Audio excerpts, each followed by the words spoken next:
This is Scott the Fix-It Guy. Our goal with our videos is to empower you to be able to do the repairs on your own and save a whole lot of money and also get that great feeling of having fixed it by yourself.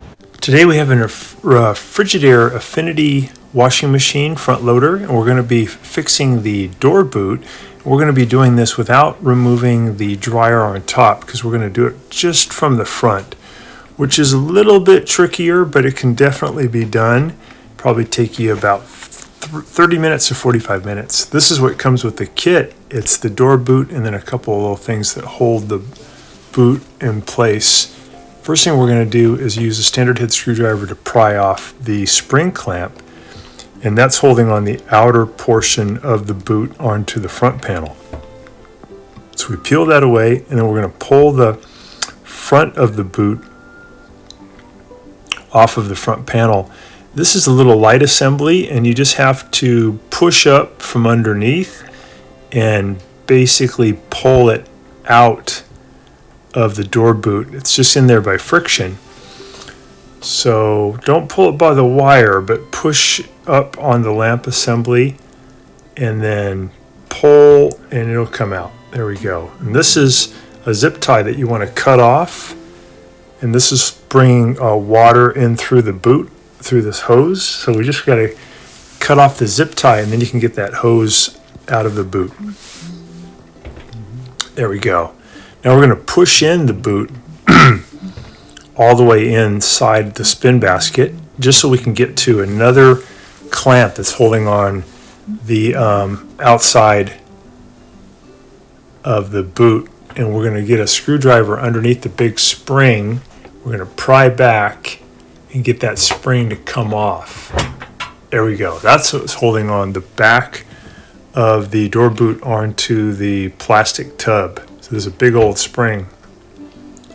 Now we're going to pull and get that old boot off of the plastic tub. There we go. Just pull that off. You might want to clean the plastic tub a little bit if you see any black mold that's set up camp back there.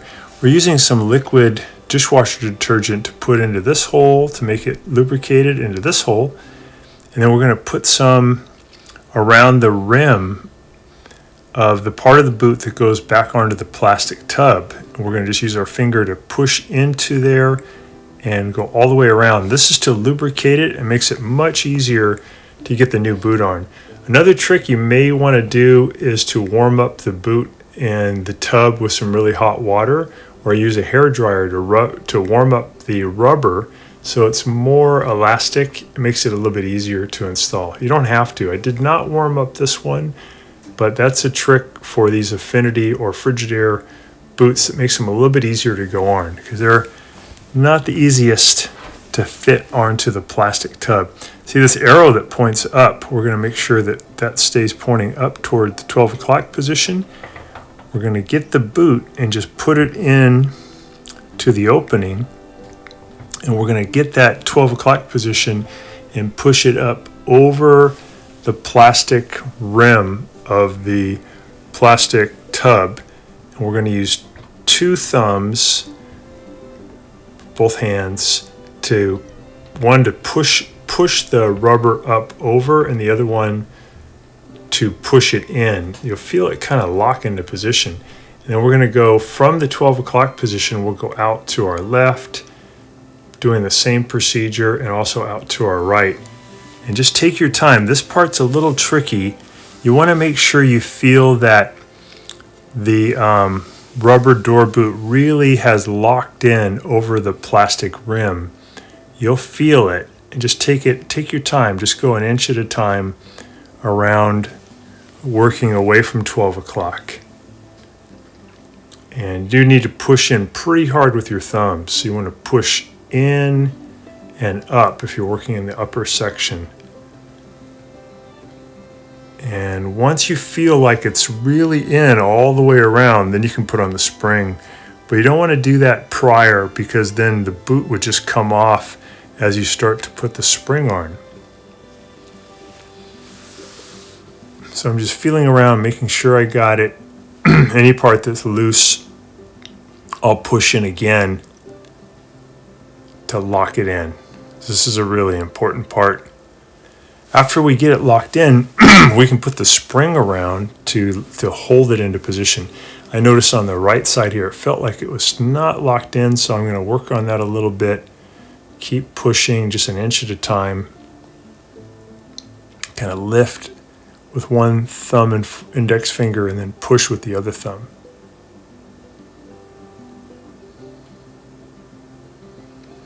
Sped up the film here a little bit.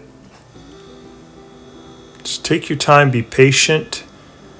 Saves you actually a lot of time of taking the dryer off and disassembling the front panel. You really don't need to do it. One thing I would advise is to get these spring clamps from Amazon. They're pretty cheap. You just need 2 of them, but they really help on the next part where we put on the spring. The little tool that they send with the kit, I find, are not very effective for holding the spring. You almost, if you were an octopus and you had 8 arms, this would be a lot easier, but as a human being with 2 hands, you really need those clamps to kind of give you some support. So I'm putting one clamp in over around at the 9 o'clock position. I'm feeding it over the top rim. There's a groove in the rubber that the spring fits into. It's pretty cool. But to stretch the spring, you need to use the clamps to help you hold it in position. So I'm putting in another clamp over here around the 3 o'clock position. I'm also going to push it in and make the clamp lock in behind the front panel. That actually helps to hold it there. And then I'm going to push down and feed that spring into that groove. And I'll pull and push, and I'll just keep doing that. Come over on this side. If it slips off, it's okay. Just put the clamp back, be patient. It may take a few tries. The spring, it's at one point when you commit to it, it really stretches well. You just have to almost have faith that it's going to work because it feels like it's going to be too tight. But as you start in this last aspect, you start to push it, it does stretch really well. So I'm stretching it with one hand, and then the other hand's pushing it into the groove. There we go. I've seen people actually do this without using the clamp, just using their hands, and that's really impressive. I'm not able to do that, so the clamp really helps me. So now this is the last part. I got that to fit into the groove, and I'm feeling around. It looks great. It's all in there. Then it's okay to take off the clamps. There we go. So this one was kind of locked into the front panel. That really helps. And then I'll pull that one off. Now I can reconnect the hose there on the upper part of the boot, and also I can put the lamp back in. Here's the lamp. I'm just going to push it into that hole. It goes in really easily because we lubricated that with the dishwasher detergent. You could also use the liquid washing machine detergent too. So I'm putting a new zip tie on. I'm going to get that tight by hand, but then I'll also pull with a pair of pliers to get it even a little tighter because I don't want that to leak. There we go. So I'm using the pliers now to pull it a little tighter. I'll cut off the excess. Then I can just push that lamp in there. It's lubricated so it goes in really easy. Goes in from the top. There we go. Okay, now I'm going to use my fingers to get this part of the boot up over that metal rim. Same thing as I did in the back, just using the thumbs to go around. This is actually a lot easier because you have good access. You can see what you're doing. This just take you a couple of minutes.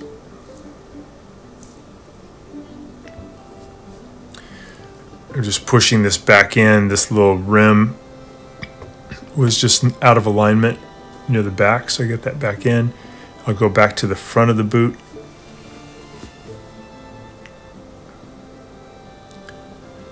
Just work it around inch by inch. Make sure it's really on there, and then we'll put the spring clamp back on. To do that, we're going to lubricate it also. That really makes a difference. using some kind of slippery liquid like the dishwasher